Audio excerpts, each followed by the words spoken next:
Olá, pessoal! Hoje a gente vai falar sobre o livro 7 do curso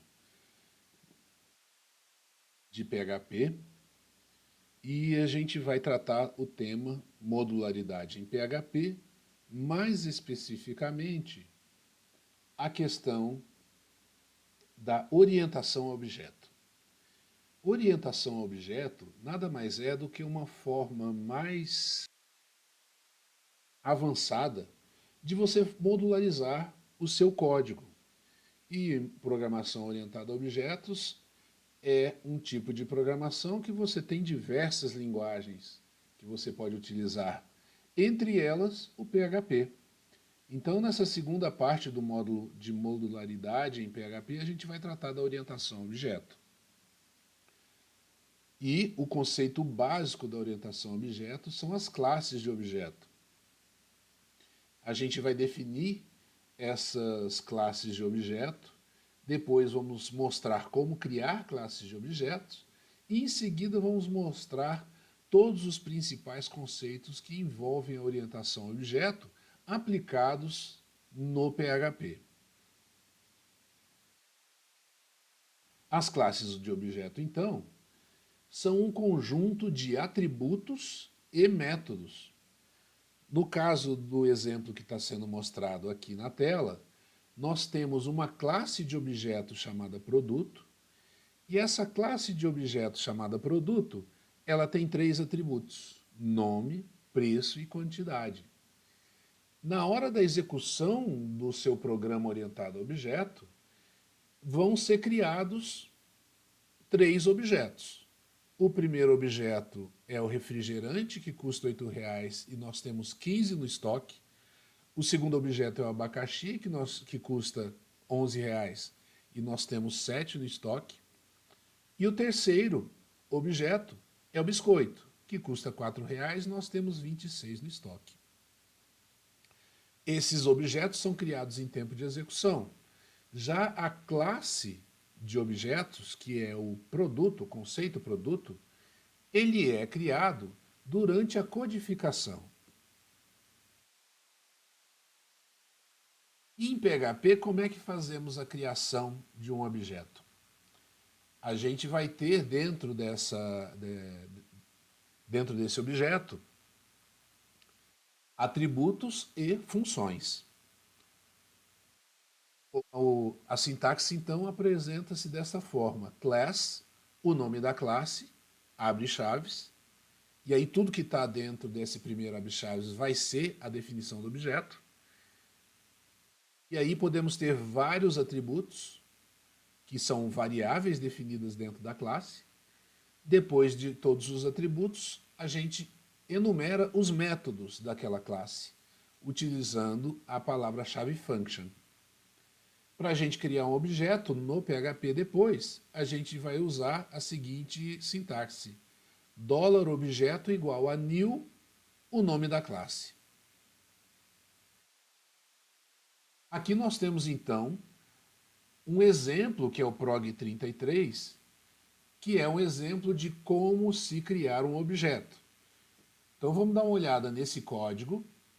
A gente pode ver aqui que estamos tratando, é claro, de uma página HTML, como todo código PHP é. Logo em seguida, nós abrimos a parte de código PHP e já de cara nós já estamos definindo uma classe, que é a nossa classe produto mostrada anteriormente. Observe que nossa classe produto tem três atributos: nome, preço e quantidade. E depois vem os métodos. No caso do nosso produto, nós temos um método de venda desse produto e um método de compra desse produto. Para definir a classe de venda, function vende e passamos o parâmetro quantos são vendidos. E aí tem a seguinte lógica: se a quantidade que nós temos em estoque for maior do que quantos estamos vendendo, aí tudo bem, a gente faz a venda. e debitando a quantidade que estamos vendendo da quantidade do estoque, ou seja, retirando do estoque. Para finalizar, a gente avisa: vendemos tantos produtos, do nome do produto em seguida, né? Agora, se a quantidade que nós estamos querendo vender é maior do que tem no estoque, aí vai ser mostrada a mensagem de erro: não tem aquele produto suficiente. Aí encerramos esse método e iniciamos o método de compra. O método de compra simplesmente soma a quantidade que foi comprada na quantidade em estoque. E aí é apresentado a frase: compramos tantos do produto tal. E aí fecha a chave para esse método, fecha a chave para a definição da classe produto como um todo e inicia a execução principal da nossa classe, do nosso programa. Bom, o nosso programa vai então criar 3 produtos: refrigerante, abacaxi e biscoito. Depois, a gente vai só para o refrigerante, a gente vai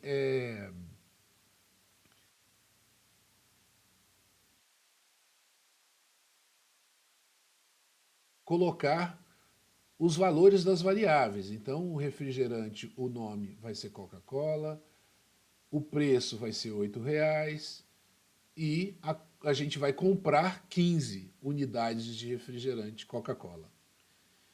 Em seguida, nós vendemos 3 unidades e, para finalizar, vendemos mais 20 unidades. Esse é o código. Vamos agora executar esse código para ver como é que fica? Para executar esse código, eu preciso de ligar o nosso servidor.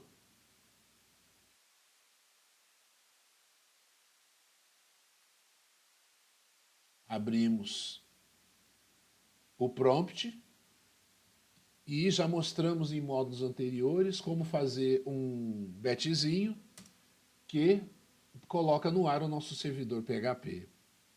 Eu posso minimizar isso aqui e o servidor PHP vai ficar rodando o tempo todo. Trago então para a tela o nosso código já no Sublime, que eu copiei lá da apostila para o Sublime, e aqui temos exatamente aquele mesmo código. A função vende está aqui, a função compra está aqui também, todas as duas funções são métodos da classe produto, e aquela execução acontece aqui no final do código. Vamos então executar este código. Trago aqui para a tela o nosso navegador. Vou informar aqui localhost prog 33 agora. É o prog 33 que nós queremos executar. E vou dar Enter. Pronto, já executou. Agora vamos entender quais são essas mensagens que o PHP nos retornou. Para começar, vocês podem ver aqui que nós compramos 15 unidades. E aí o método PHP diz aqui: nós compramos 15 Coca-Cola, ou Coca-Colas, né? Depois nós vendemos 3 unidades. Está aqui, vendemos 3 unidades. Se nós compramos 15 e vendemos 3, nós temos só 12 no estoque. E aí fazemos uma última venda de 20, que na verdade é uma tentativa de venda. O método vai retornar que não tem Coca-Cola suficiente para vender. E é esse o nosso programa 33. Nós já estamos entendendo então como é que faz para poder criar uma classe no PHP. Aqui em seguida, na página 7, a gente mostra aqui os comandos que eu executei, e aí falamos aqui sobre a descrição de todo o código, né? para o resultado ser esse que está aqui na apostila no final. O resultado que a gente conseguiu aqui com a execução. Agora, a gente vai mostrar aqui mais um exemplo de criação de objetos. Nesse primeiro exemplo, que a gente criou a classe produto, nós fazemos isso de uma forma considerada muito rígida.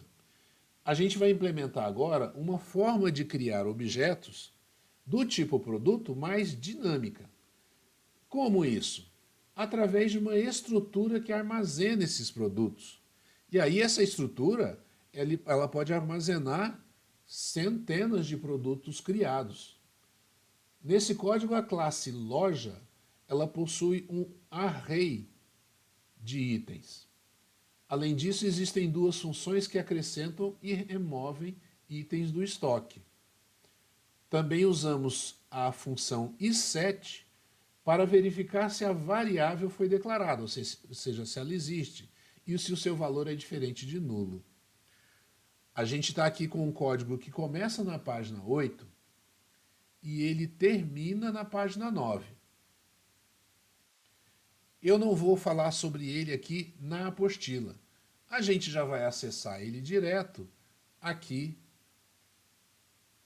no Sublime. Então vamos lá. A gente então está criando agora uma classe loja. A gente anteriormente estava criando uma classe chamada produto, né? Essa classe loja tem uma variável chamada $itens, que é o atributo que ela recebe. E depois nós temos um método que adiciona o código do produto e a quantidade. É aqui que acontece o uso do iset, para verificar se esse código de produto existe. Depois, nós temos uma classe, aliás, nós temos um método que remove os itens do estoque. E aí, finalmente, nós temos a criação do objeto estoque, que é do tipo loja. E aí nós adicionamos 3 produtos. Adicionamos o refrigerante com 2 unidades, abacaxi com 3 unidades e biscoito com 8 unidades. Para depois percorremos o nosso objeto, item a item. Observe que existe toda uma lógica associada para que a gente possa acessar cada item desse. Veja, estoque setinha para itens, onde $código e $quantidade. E aí a gente mostra o resultado aqui. A loja tem tantas unidades do código específico. Vamos dar uma olhada então na execução deste código que está aqui. Vou trocar aqui então para o código 34. E pronto, executamos. A loja tem 2 unidades de refrigerante, a loja tem 3 unidades de abacaxi, a loja tem 8 unidades de biscoito. Ou seja, é a execução desse for each aqui. For each que significa para cada. Ou seja, para cada um, execute esse eco que está aqui. Tá? Essa é uma lógica simples para a gente percorrer uma lista no PHP. Dessa forma, então, vocês perceberam, a gente cria quantos objetos forem necessários e esses objetos vão sendo guardados numa lista. Então, para a apostila. Aqui na página 9, nós apresentamos então a execução da mesma forma que ocorreu lá no navegador. Passamos então para o primeiro conceito associado Passamos então para o primeiro conceito associado a classes de objeto, que é o conceito de herança. Toda linguagem de orientação a objeto vai ter o conceito de herança associado. A gente tem então Aqui a herança servindo para nós definirmos superclasse ou a classe mãe, que fornece atributos e métodos à subclasse, que é chamada de classe filho. A grande vantagem da utilização de herança está no fato de que você reutiliza código já escrito. No caso aqui, um exemplo conceitual do que quer dizer essa herança. No caso aqui, nós temos a classe animal, que é a classe pai, e cavalo seria a classe filho. Isso é chamado de herança simples. Agora, o animal pode ser a superclasse, gato seria uma subclasse, mas a gente tem uma subclasse da subclasse, que é gato filhote. Isso é considerado chamado de herança multinível. Além disso, nós também temos heranças hierárquicas. No caso aqui, animal é a superclasse, e nós temos como subclasses cachorro e cavalo. Muito bem. Vamos observar então no código do programa 35 como é que funciona esse negócio todo de trabalhar com herança. Vamos analisar diretamente no código, que é melhor. Aqui o código 35. E esse código tem o seguinte, vamos explicá-lo passo a passo.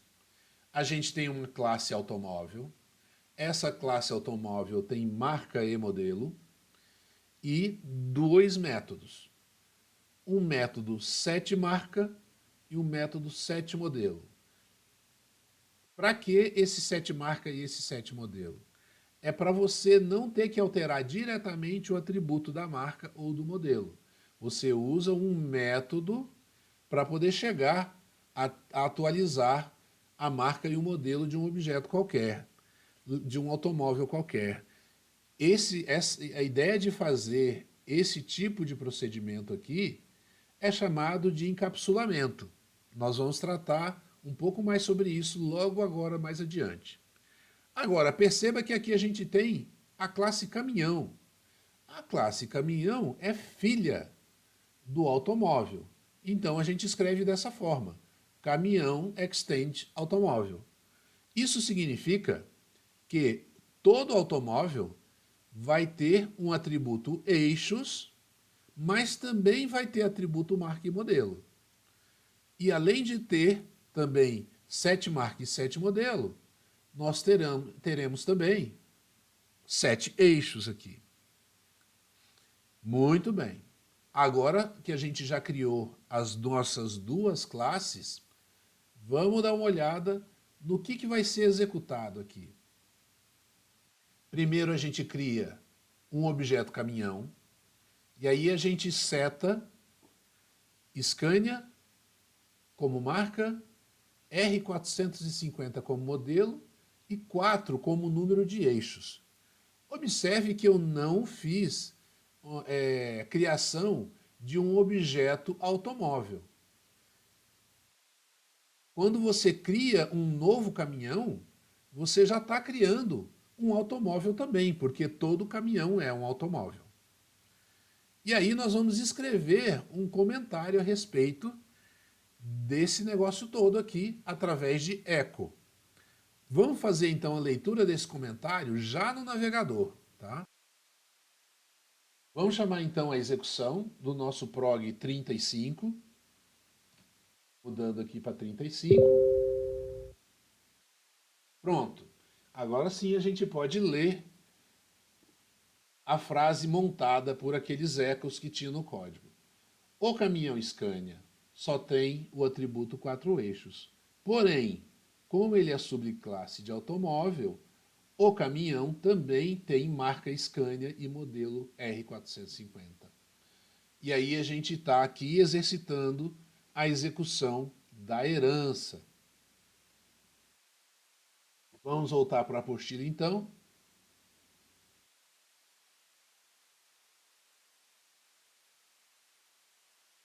A apostila lá na página 12 encerra o assunto explicando toda essa história que a gente falou. A gente vai então poder criar em PHP as mesmas coisas que a gente cria, por exemplo, em Java. A gente pode criar classe, atributo, método. A gente também vai poder implementar herança, polimorfismo, trabalhar acoplamento, trabalhar a coesão das classes, exatamente como qualquer linguagem orientada a objetos. E aí a gente pode passar para o próximo conceito, que eu imagino que vocês também já estão familiarizados. Nós temos aqui métodos e atributos de uma classe que podem ser definidos como private, public ou protected. Os conceitos são exatamente iguais àqueles que a gente tem no Java. Mas vamos dar uma olhada e relembrar esses conceitos aqui. Um atributo ou método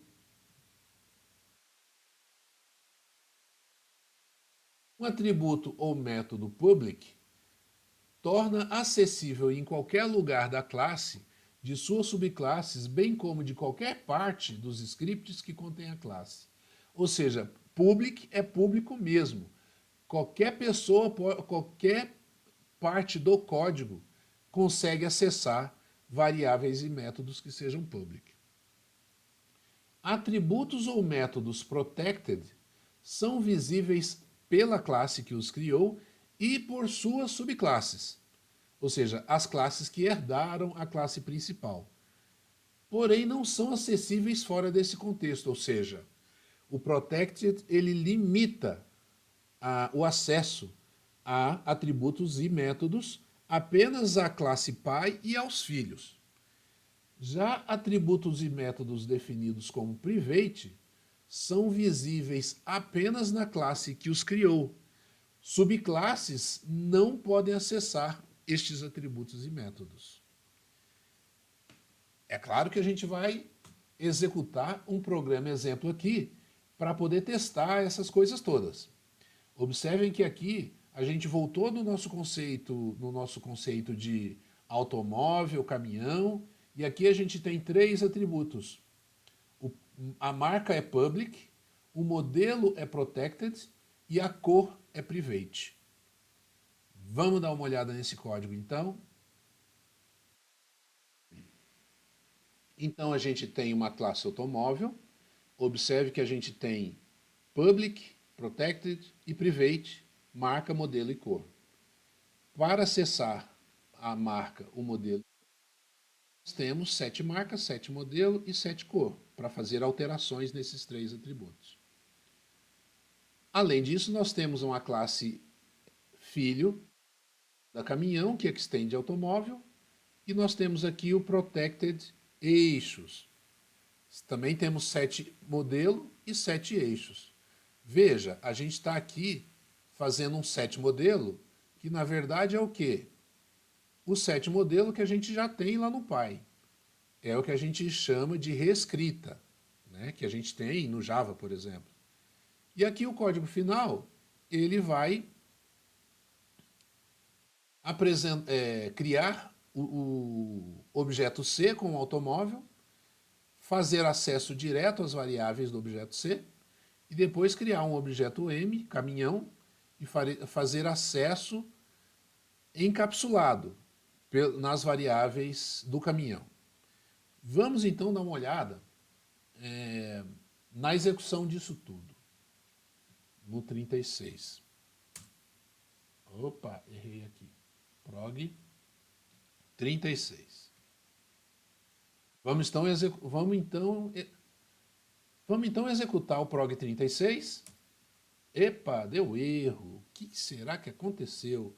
Para saber o que aconteceu, a gente tem que dar uma lida, né? Erro fatal. Não pode acessar a propriedade modelo, porque ela é protegida. Então, eu consegui acessar a marca, porque marca é public. Mas eu não consegui acessar modelo porque ela é protegida. Então, para acessar o conteúdo da variável modelo, eu tenho que usar getModelo, que é o método que permite esse acesso. Salvo com Ctrl+S. executo novamente. Deu erro de novo, só que agora deu outro erro. Outro erro fatal. Por quê?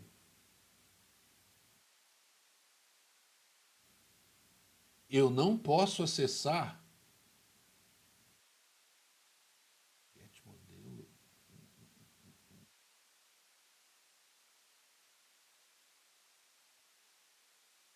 Eu não consigo acessar usando o get modelo por uma razão muito simples. O get modelo nem existe. Aqui na apostila, a gente mostra na página seguinte, 16, não, 17, que a gente tem que ter get modelo. Então, eu vou aproveitar e já vou copiar as duas para cá. Vou copiar get modelo e o get cor também. Copiar os dois para a definição aqui da classe. Pronto.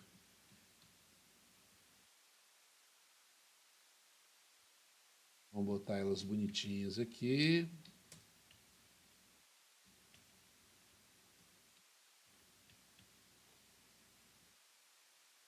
Dou Ctrl S. Vamos executar de novo.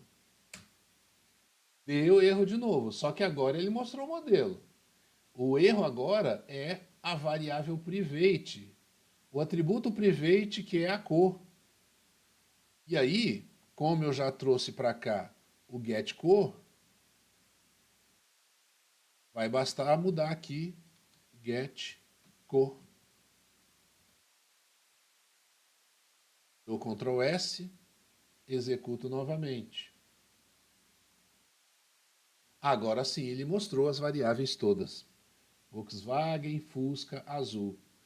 Esse é o nosso código que a gente tem como código final, executando bonitinho, fazendo as alterações que são solicitadas lá na página 17, se não me engano. Agora a gente consegue acessar. A gente acessa diretamente a marca, porque ela é pública. Para acessar variáveis protected e private, você tem que usar o método get. Tá? Voltando para a apostila, ainda falando sobre visibilidade. O atributo cor é private e não pode ser acessado por nenhum lugar fora da classe automóvel. Já o atributo modelo é protected. Ele pode ser acessado na subclasse caminhão, que é herdeira de automóvel. E a gente deixou um exemplo disso. Observe que lá no automóvel a gente tem um acesso à variável modelo, que é protected. Mas a gente não tem acesso à cor, que é private. Tá? O nosso próximo conceito são atributos e métodos estáticos. Atributos e métodos estáticos são definidos com a palavra static. Um atributo estático é aquele atributo que pertence à classe como um todo, ou seja, ele não é de um objeto específico. O exemplo clássico que a gente dá em tudo quanto é sala de ensino de orientação a objeto é você estabelecer um contador. Vamos dar uma olhada no código do PROG 37, então, para ver como é que esse negócio funciona. A gente então tem uma classe contador, duas constantes, uma início e um fim. Dentro dessa classe contador, nós temos um private static $count. E aqui a gente já define o $count igual a contador início. Depois a gente tem uma função de contar. Essa função de contar vai ficar contando mais um até o final. E aí a gente vai executar isso daqui através desse for que está aqui embaixo. Tá? Eco contador contar E ele vai contar do jeito que está aqui. Vamos executar isso daqui para a gente ver como que esse negócio vai funcionar. Está aqui, ele contou até 99. Quando chegou no 100, ele retornou fim. Mas como nós tínhamos colocado para contar até 105, ele continuou contando até 105. Aliás, ele começou do 1 de novo, né? Na verdade, ele começou do 1 de novo. Porque ele só conta até 100 mesmo. E o 100 é igual a fim. Tá? Então, essa variável estática, ela só existe para a classe como um todo. Observe que a gente não criou objeto para poder usar essa classe. Não precisamos instanciar objeto nenhum. O contador aqui, o conte, ele existe para toda a classe. E esse é o conceito de atributo e método estático. Vamos dar uma lida no que está dito aqui em relação a esse código, a esse programa. Então, como o atributo $conte e o método contar são estáticos, eles funcionam mesmo que não tenhamos instanciado nenhum objeto da classe contador. Veja que não tem new contador em nenhum momento do código. Isso acontece porque $count, $conte e contar são estáticos e pertencem à classe contador. Eles podem ser usados sem a necessidade de criar um objeto. Outra observação, neste código, usamos uma notação diferente. Em vez de usar traço maior, usamos dois pontos. O navegador vai apresentar uma contagem de 1 a 99, depois mostrar a palavra fim, e depois apresentar uma contagem de 1 até 5, porque a gente continuou contando até 105. Passamos então para o conceito de construtor e destrutor. Para construir uma classe, sempre existe um método construtor. E para destruir uma classe, sempre existe um método destrutor. Se você não define os métodos construtor e destrutor na classe que você está criando, o próprio ambiente de orientação a objeto vai criar um construtor e um destrutor padrão. Isso é regra para qualquer orientação a objeto, tá? Importante lembrar que classes que estendem outras classes, ou seja, subclasses, executam automaticamente o construtor da superclasse, quando não tem construtores definidos nela mesma. Então a gente vai agora dar uma olhada nesse código aqui, que é o código de construtor e destruidor. É o prog 38. Vamos dar uma olhada nele então. O prog 38 define uma classe carro com marca, modelo e uma variável, um atributo estático conta carros. E aí a gente tem 7 marca e 7 modelo, já que marca e modelo são do tipo private. E além disso, nós temos uma função construtora aqui. A função underline construct é sempre uma função construtora. E aí a gente passa dois parâmetros, que é a marca e o modelo, para que a gente possa construir o objeto. E é claro, adicionamos um no estático conta carros.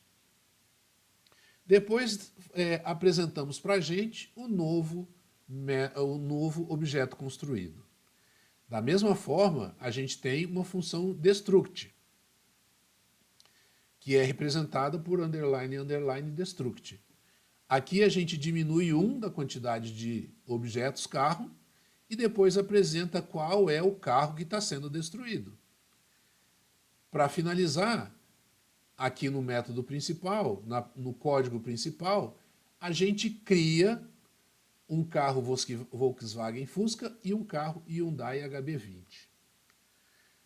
Como a gente está criando, certamente a gente vai ver a execução da construção desses dois objetos aqui.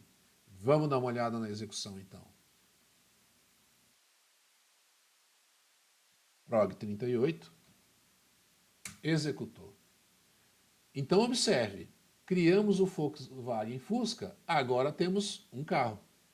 Criamos a Hyundai HB20, agora temos dois carros. Observe que no nosso código não há nenhuma referência à destruição desses dois objetos. Só que o programa, ele se encerra. Ele se encerra a execução dele logo a seguir. E é obrigatório. Isso acontece com qualquer objeto criado em qualquer programa. Os objetos são destruídos. Então, mesmo que você não fale que os objetos vão ser destruídos, eles são destruídos quando nós liberamos a memória no encerramento do programa. Tá? Vamos ver o que mais é falado a respeito dessas informações. Então a gente pode ver no navegador, de forma explícita, o código destruct que a gente implementou. Ou seja, o final da execução do script vai destruir os objetos criados de qualquer maneira. Próximo conceito, o conceito de polimorfismo. A gente fez, no exemplo que a gente tinha o automóvel ou o caminhão, um exemplo de polimorfismo, que é a gente utilizar a sobrescrita, aqui no caso, do modelo. Vejam que eu tenho a function setModelo no automóvel e eu também tenho setModelo na classe filha, caminhão. O método setModelo, então, aparece tanto em automóvel como caminhão. Isso é um exemplo de polimorfismo, onde o método de uma superclasse está sendo sobrescrito em uma subclasse. Mais um conceito, classe e método abstratos. Classe e métodos abstratos funcionam da seguinte maneira. Vejam esse quadro que é mostrado aqui. O bem-te-vi e o papagaio são classes filhas de pássaro. O cachorro e a vaca são classes filhas de mamífero. Pássaro e mamífero são classes filhas de animal. Vamos dizer que eu queira instanciar bem-te-vis, papagaios, cachorros e vacas. Eu vou ter uma floresta com todos esses bichos. Agora, será que faz sentido eu instanciar um pássaro genérico? Ou um mamífero genérico? Eu não tenho mamíferos genéricos na minha floresta. Nem pássaros genéricos. Pior ainda, animal genérico. Eu só tenho objetos bem-te-vi, papagaio, cachorro e vaca. Isso quer dizer que animal é uma classe abstrata. Assim como a gente também pode considerar pássaro e mamífero como classes abstratas. A gente vai utilizar o código 36 para exemplificar isso, porque lá nós temos automóveis e caminhões. A gente vai fazer uma modificação para a gente passar a ter apenas exemplos de objeto caminhão. O automóvel vai ser nossa classe abstrata. Está aqui o código do prog 36, só que agora a gente vai copiar esse código para o prog 39. Então está aqui o nosso prog 39, onde a gente vai fazer algumas modificações. Observem que ele executa normalmente aqui, tá? Volkswagen, Fusca, Azul, etc. Está funcionando direitinho. É o mesmo prog 36 que a gente tinha feito anteriormente. Só que agora a gente vai fazer algumas modificações. A gente vai alterar a classe automóvel para que ela seja abstrata, porque a gente não quer instanciar nenhum objeto do tipo automóvel. A gente só pode ter objetos do tipo caminhão, que é o filho. Então vamos colocar aqui abstract class automóvel. Ctrl S para salvar. E aí eu vou executar o código 39 de novo. E é claro que vai dar um monte de erro, né? No caso aqui está dizendo, ó, não posso instanciar classe abstrata automóvel. Aonde que eu estou instanciando a classe abstrata automóvel? Está aqui, ó. Eu não posso fazer isso aqui, tá? Então, vamos ter que colocar comentário aqui. Esse objeto $C,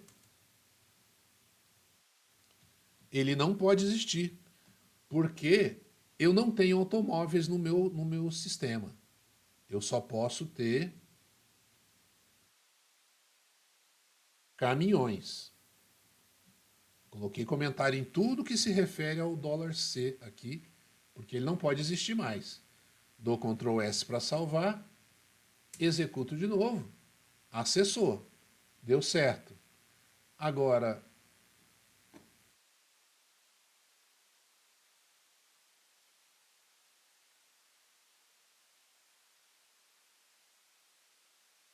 a gente também tem que falar sobre métodos abstratos. Eles são definidos por uma superclasse, para abrigar as subclasses que implementarem o método. O que eu quero dizer com isso? Eu quero dizer que a gente tem métodos abstratos que não tem código nenhum, porque eu sou obrigado, eu quero obrigar que esses métodos existam nos filhos, nos herdeiros. E aí a gente já tem um exemplo pronto aqui. Observe que eu tenho set modelo no automóvel, que é uma classe abstrata, e eu tenho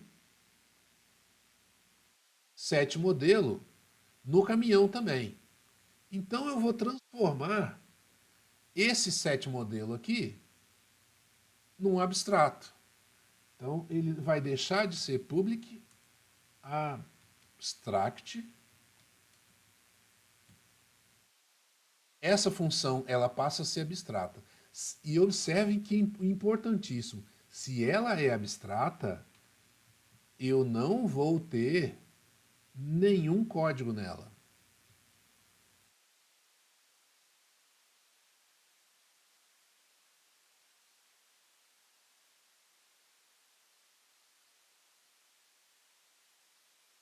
Não pode ter abre-chave, não pode ter código dentro, não pode ter fecha-chave.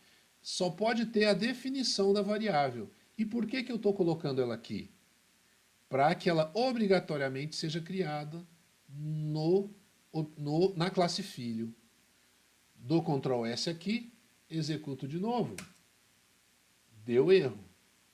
Unexpected token public, vírgula. Ah, tá. O que acontece é o seguinte, eu tenho que botar um ponto e vírgula aqui agora. Ponto e vírgula. Avisando que eu terminei a definição do abstract. Vamos executar de novo, vamos ver se dá certo. Agora foi, deu certinho. Mas a gente ainda não testou bem esse negócio de método abstrato. Eu quero mostrar para vocês que eu coloquei essa definição agora para obrigar o programador a implementar o set modelo aqui no filho. Então, vamos ver o que acontece se eu não implementar o set modelo aqui no filho. Coloquei comentário no set modelo, salvei, vou executar de novo. É claro que deu erro. Olha só, classe caminhão contém um método abstrato e deve ser declarado ou implementado. Então, está dizendo que set modelo obrigatoriamente tem que ser implementado. A gente não pode deixar de implementar no filho, porque existe essa obrigatoriedade aqui no pai, abstract. Tirando um comentário, salvando de novo, executa bonitinho. Tá? Então, essa é a ideia de você trabalhar com método abstrato. A gente não vai poder deixar de implementar set modelo aqui no caso. Tá? Voltando para a nossa apostila, Na página 27, a gente explica exatamente essa história do método abstrato. E, finalmente, vamos para o conceito de interface. No PHP, a gente pode criar método abstrato, que é apenas declarado, mas sua implementação não é fornecida. A classe que mantém o método abstrato também deve ser definida como abstrata e não pode ser utilizada para criar métodos diretamente. No PHP também podemos criar interfaces, assim como qualquer outra linguagem orientada a objeto. Nelas inserimos apenas as declarações dos métodos que farão parte das classes que irão contratá-la. É um recurso semelhante a classes abstratas. Uma das diferenças é que uma classe pode contratar diversas interfaces. Outra diferença é que aqui não dependemos de herança. Não precisa ter herança para trabalhar com interface. A gente utiliza a palavra implements para mostrar que uma classe contratou uma interface. No nosso programa 40, a gente tem a interface minha interface, obrigando a classe que ia contratá-la de implementar a função teste. E aqui a classe minha classe implements minha interface e ela obrigatoriamente tem que implementar a function test. No final do código, a gente cria a minha classe e roda o teste. Vamos dar uma olhadinha nisso. Aqui no prog 40. Está aqui o prog 40 com a explicação que eu dei. Vamos executar esse prog 40 e ver se dá tudo certo. Deu certinho, rodando o método contratado.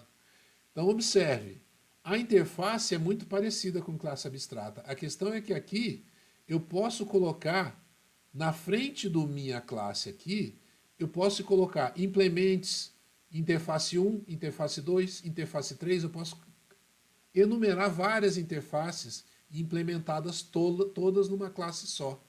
Isso não seria possível de fazer se eu estivesse trabalhando com classe abstrata.